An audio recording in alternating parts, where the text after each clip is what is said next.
I want to thank Stephen, Rita, and if I may, Theo Helen, a wonderful holy family in our midst. Can't hear you.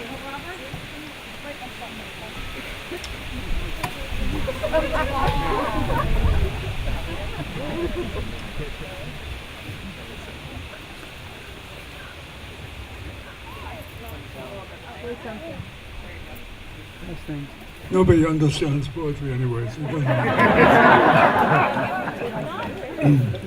I was deeply moved by knowing Stephen, seeing what he did at T-Space, getting pictures of what he did in Hunters Point, Glasgow, China, other places that are less familiar to me than Rhinebeck. And what he's done here at the original T-Space is remarkable. Not just the edifice and the sense of space, but how he carves light through the trees into buildings. And when I think of his work, what I've seen of it, I see them as kind of light traps, devices for catching and absorbing light and using it, shaping it to our purposes. The idea of solar panels is a kind of technological imitation of Stephen Hall, to catch light and use it as poem. He was kind enough to commission a poem for me about this, and I could think of no other way of beginning than by recognizing 28 acres. I was like a child, 28 acres. What comes in 28s? The phases of the moon. So it became the 28 phases of Earth. I'd like to read some of them. I'll read for about, I hope, 10 minutes. Shoot me if I go over, please. We don't know what we're doing. I'm half a machine myself with these devices. So I'll read the first 12 or so sections. They're all in verse. So what we do with land, what can we do?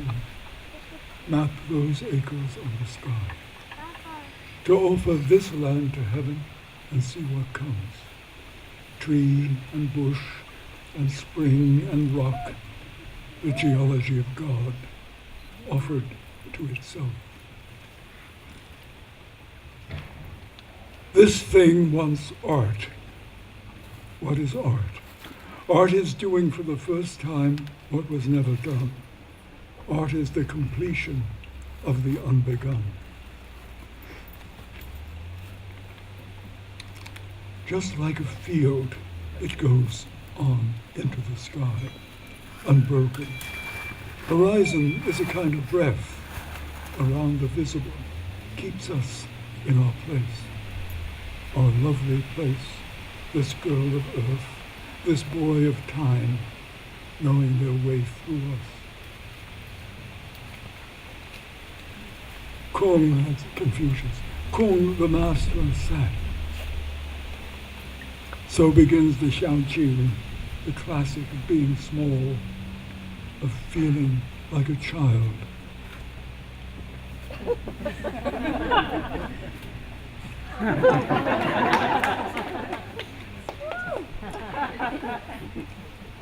A child. The music of being, the classic of being small, of feeling filial, how to be a child of everything.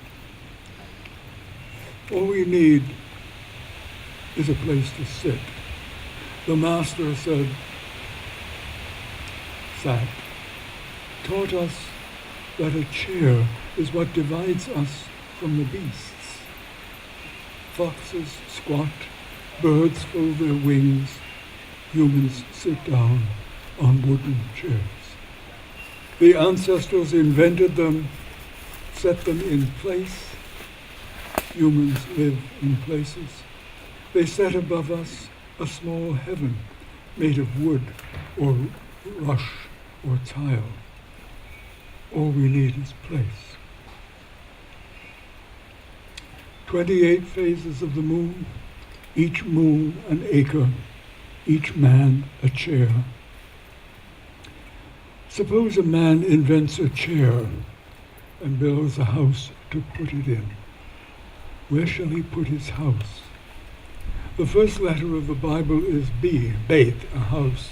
We spell it Beth, like a woman's name. Make a woman's name of it. Aleph, Beth. Because a house comes first, right after breath. But where does it rest, this house in the air? This house breathed out by someone beginning a book, beginning a world. There has to be a field to put it in. Field of our attention.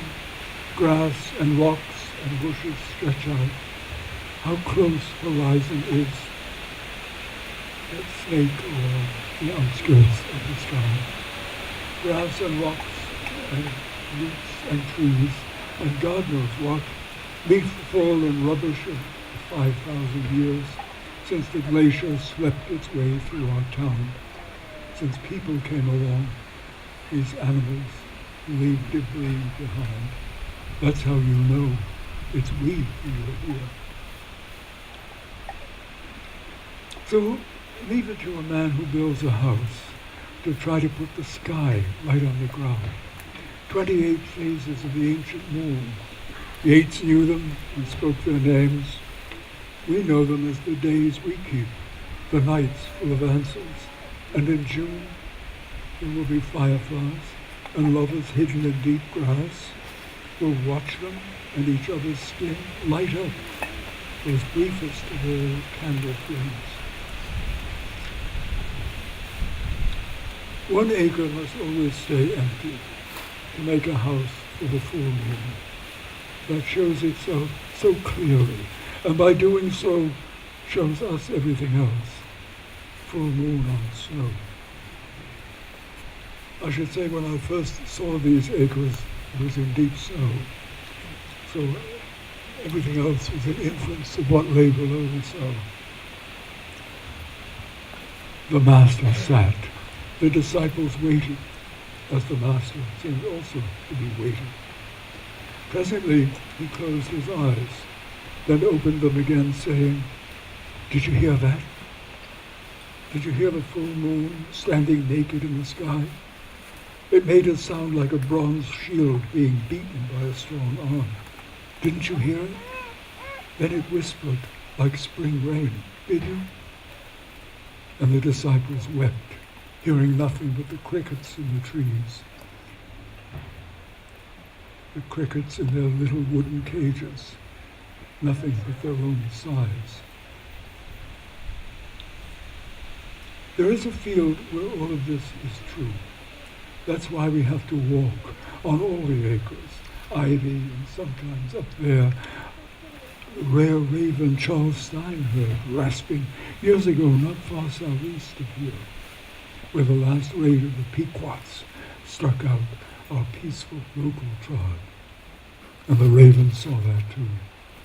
Now we have to listen hard, walk the sounds of the place, the near-sighted spice bush, first to win and last to lose its green. The Master asked, "Why did you come here?" And we answered, "To see the sky from this place and no other." And he said, "Yes, good children, because every place on earth has its own special view of the sky, that is its chamber. Only there can you know where you are. Only by looking up and seeing where the light comes from, precisely, and where it falls. He told us we can know a place only by reference to something else, just as we discern one another only by likeness and difference." That's so obvious. Tell us something we don't know. Rattle the tiles on our roof. Sprinkle garnet gravel on our skin. All right, we have to go there. We have to get hurt by the physics of it, be poisoned by its chemistry, stumble on its rocks, swoon into its grasses, then come away and understand. Oh, leave the land alone. our empty field, the loveliest palazzo, an empty page, most honest poetry. Thank you.